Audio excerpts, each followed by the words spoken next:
Hey guys, my name is Parks and today we'll be doing a export to KML video. You'll see here this will be the final product where we have one of our site plans on a Google Earth file. So I'll drag this over for now.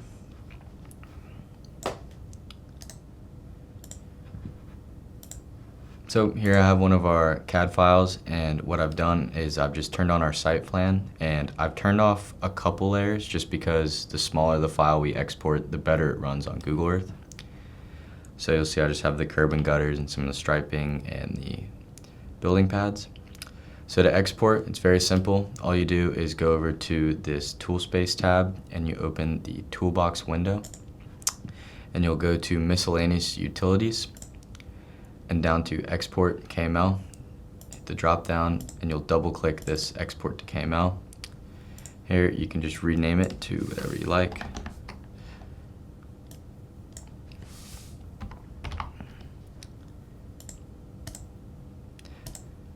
And you click next, and then you'll change the location to the project folder. Here I'll just do this video. And there's two options. You can do KMZ or KML. They're the same file, except the KMZ is just the zipped version, the compressed version of the file. So I prefer to do KMZ just because it makes it smaller. But either way, you'll get the same thing. So you click export. And once it's done exporting down here, you can open up your Google Earth Pro. So reopen this up. And you'll go up to the top left and go to File, Import. And you'll go to the project folder and sort all files down in the bottom.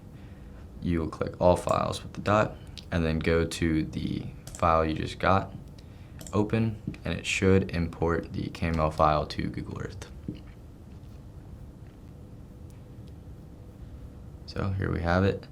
Sometimes there's some issues with elevation, so we'll have to go through and fix that in Civil 3D, but here it is. Here's the file, the export to KML.